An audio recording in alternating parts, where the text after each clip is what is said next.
Hey, Rylan here at the Vic Shop. Today I just wanted to talk about waking your bike up after it's been in storage for a long time. The thing about Victories is they're really dependent on battery voltage right off the bat. And what I see too often is that someone doesn't keep the battery plugged into a tender and then it goes dead and then all kinds of problems ensue. And the other problem that I see is that because it's an air-cooled engine, it's somewhat easy to foul the spark plugs, especially on the older bikes like the 02 to 07 stuff. It doesn't take much at all. I remember being back at the dealership 20 years ago, and the salesman every day he would start up the bikes, pull them from the back storage area up to the front in front of the road, so that for advertising purposes, and then shut them off. And then at night he'd start it up and he'd pull it back around 100 feet to the back of the building and shut it off. And after about 3 or 4 days of that, it would foul the plugs and the bike wouldn't run. And the salesman would be like, "What the hell is a brand new bike? I just ran it yesterday. How could this be?" And like, relax, you just haven't got it up to temperature. It's just been started and stopped and started and stopped and started and stopped, and a few times of that, and the plugs are fouled. And luckily for him, he had a good Victory mechanic right there to go, "Hey, listen, it's just the plugs. Let's put a brand new set of OEM plugs in there. Yes, you're gonna lose $20 in commission now, but that's what it's gonna take." But oftentimes, recently anyway, not 20 years ago, but now, people have the same issue where, minor issue, something happened, they didn't plug in their tender, they didn't get their bike up to temp, and now it's got a low battery and and fouled spark plugs. And because they don't have a good mechanic, it can turn into a huge quagmire. Oh my God, have I seen some crazy stories that all kind of came back to, I didn't have it on a tender and I didn't check the spark plugs. When I, hold on a sec. When I took on my latest apprentice, I said to him, this job is going to be super easy because all you got to do is put batteries and spark plugs in these bikes. That's, of course, a gross misrepresentation, but it's not uncommon. And he has probably fixed, in the past year or two, maybe 20 bikes that, have had that issue, fouled spark plugs and a bad battery. And luckily for everyone involved, a lot of times that leads to more repairs, like, hey, your battery was dead and needed a set of spark plugs, and I noticed that, you could really use such and such and such and such, and then it's like, oh, it's a good thing I brought it down because there was a bunch of things that, also needed addressed. But, boy, I just cannot stress how important it is to keep your bike on the tender.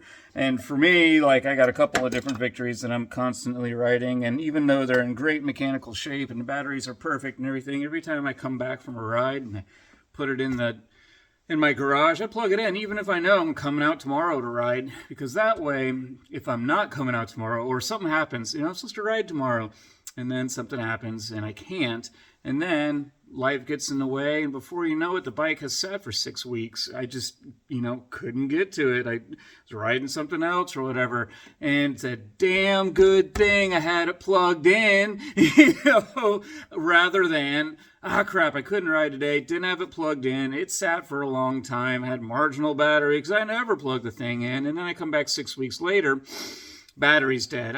Crap, what are we going to do? Let's just crank, try to start it. And meanwhile, it's running down the battery and the plugs are fouling because it hasn't started. And then that's when it turns into bad things happening, such as, all right, well, I don't want to truck it all the way to Ryland. That's like 6 hours one way. I'm going to try the local dude. And the local dude doesn't know how easy it is to fix a Victory. He's thinking, oh my God, I don't know anything about Victory. This thing is totally hosed. And then they start spending your money, wasting your time. because no one really knows what they're doing, and it turns into this huge mess. And then it gets to me eventually, a year later or whatever, $1,000 later, and I go, well, what the hell? I mean, all I needed to do was put a battery in it and put a fresh set of plugs, and it fired right up. And I mean, I wish I had $1 for every time the guy's like, no way, fired right up for you. God, the last guy had it for da. So, so let me show you a couple examples here. This first one I've got is this 2013. Yeah, it's 2013 cross country mint. Thing has only got 500 miles on it. So it's sat for 13 years basically.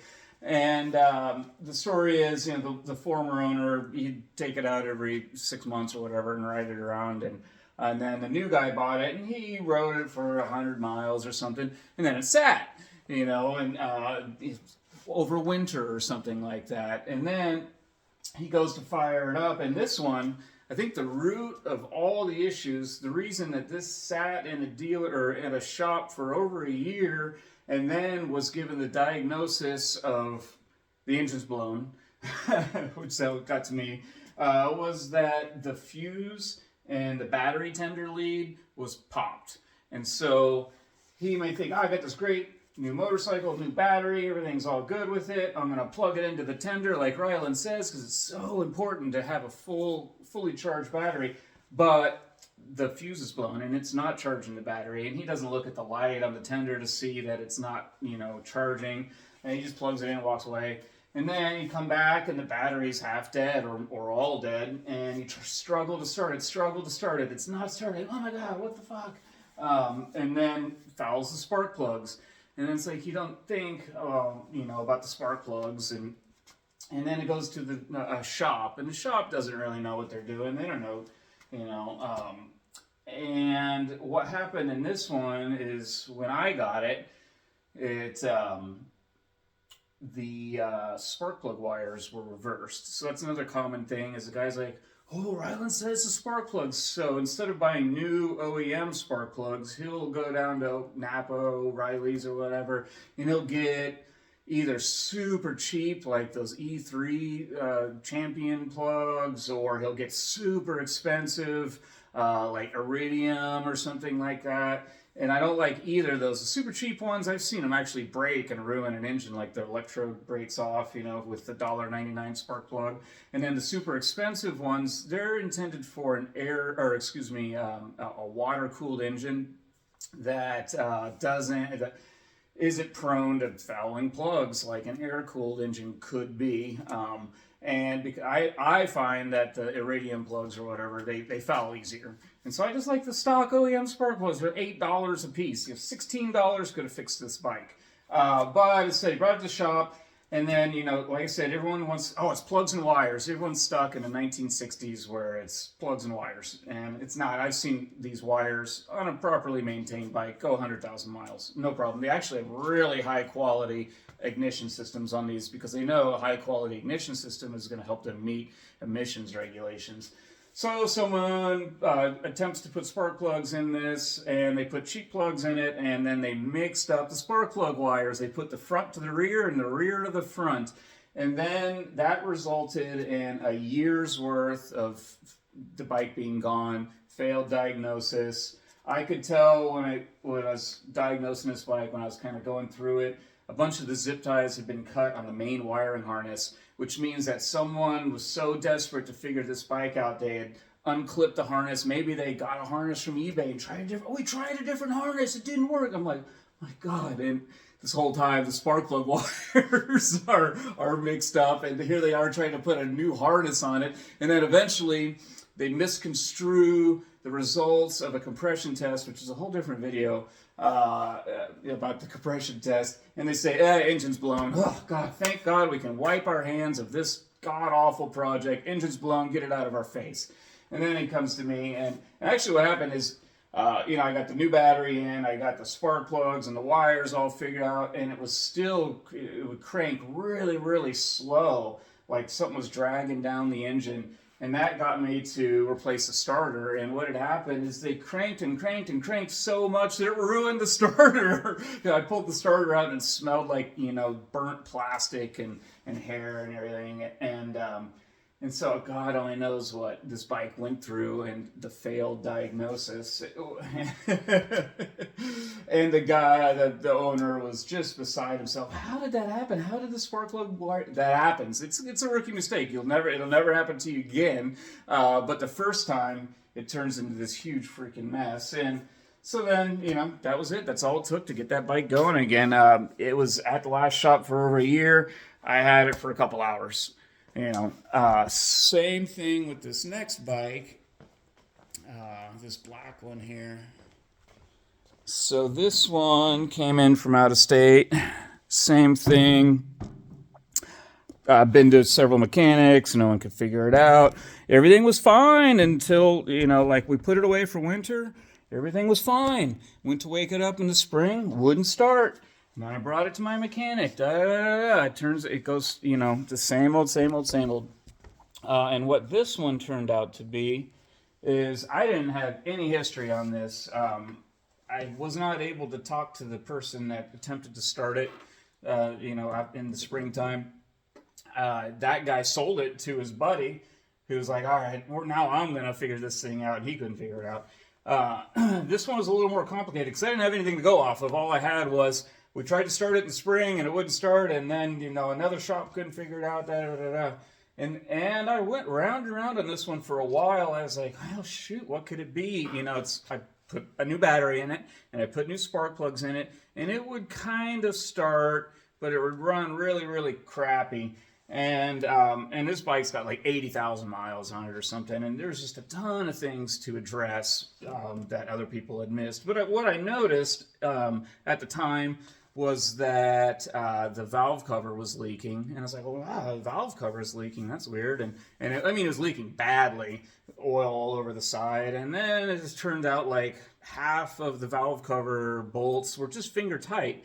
They were down in there and they looked tight until you put a wrench on them, and then it's like, oh yeah, these things are all finger tight. And I'm like, okay, so obviously someone's been in the engine. They probably did a cam job, and maybe they mistimed the cam. And so popped the valve covers off, and sure enough, one of the cams was mistimed. Now that doesn't really fit with the diagnosis. You know, you put the bike away in October and you come back in March, the cam didn't magically jump out of time. Then all the pieces started to come together, and I can tell when an engine's been apart. Sometimes I can tell when an engine's been apart because of the person that puts it back together. We use a different gasket material. There's a need for just a gasket material where the two case halves sit together, and the stock, the factory would use black RTV, and some, like for me, I use a red anaerobic. The person that put this engine together when they had it apart used like a gray case sealer, and so I could see I had gray case sealer on there. I'm like, oh shoot, someone's had this thing apart. And then I noticed, and then, you know, the front cam is mistimed is why it won't run. And then I noticed, here, let me grab, they forgot to put a piece in. Here it is. So when they rebuilt the motor, there's this little rubber button that goes in the front only cam chain tensioner, and that keeps tension on the chain when there's no oil pressure. And the person had left this out. And then, after I had sussed all this out, I found out the engine had been rebuilt several years prior, and the bike had gone several years without this piece in there until that one day when he went to wake it up for spring, and it wasn't plugged in. The spark plugs are a little fouled, and it won't start, and it backfires, and that's what jumped the timing, and then the thing was hosed. And so what a roundabout way to figure out that this little piece of rubber was left out of your engine rebuild 7 years ago or whatever. But it all could have been avoided if it hadn't backfired when he started it up. And so so the blue one, the guy is like, he's sick of it. He's like, The only time I owned this Victory, I put 100 miles on it, and then I had an engine problem, and I couldn't find a mechanic to fix it. It was laid up for a year. You know, I'm sick of it. I'm selling it. You know, and on this one, the guy's like, yeah, I love this bike. I'm glad you figured it out, and let's do a bunch of upgrades. And then we racked up like a $7,000 invoice on this thing as I went through it top to bottom, because it's got 80,000 miles on it, and that was their intent. But you can see how not plugging in the battery, or if you're having issues, just to put OEM stock spark plugs back in, it could turn into, I'm so sick of the bike, I'm selling it, or I'm staring at a $7,000 invoice or whatever. And honestly, this happens all the time.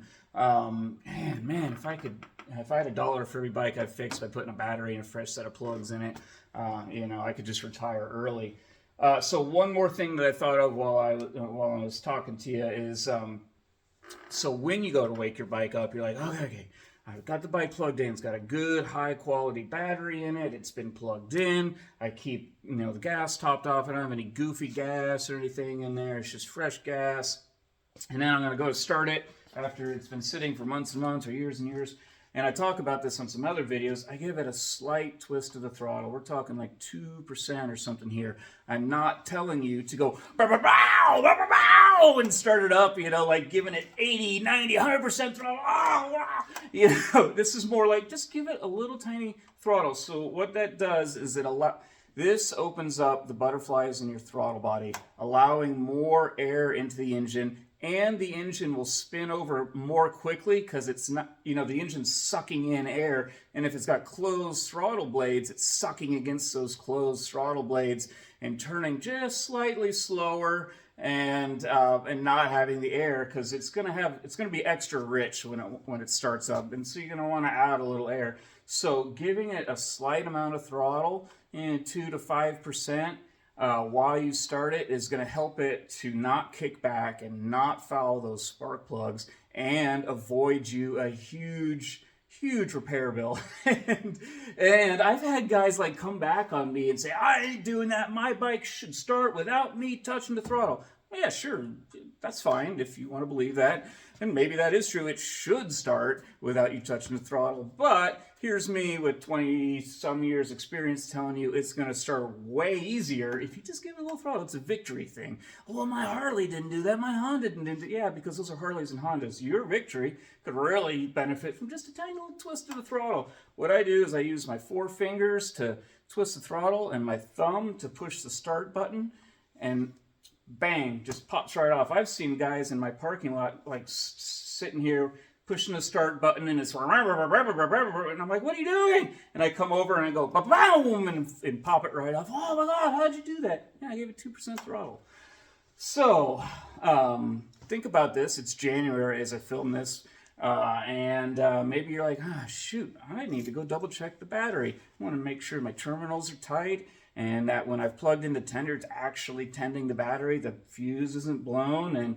And another thing is that when the bike is in storage, you want to have a full tank of just regular old gas. Not it needs to be ethanol free, but you don't need to put raised gas in it. You don't need to put stabilizer in it or anything. Just pure fresh gas is going to be what it takes. And then enjoy it. You keep it plugged in, keep a fresh set of plugs. You know, if you ever foul set, buy 4 and put 2 in your engine and 2 up on your shelf. And if it ever happens again, boom, you're right there. You're not in a rush because it's all right there. And enjoy it, and don't let something simple turn into a huge quagmire because you just can't find a good Victory mechanic. That guy is going to be you, or the person is going to be you that's the good Victory mechanic. So keep enjoying those rides, people.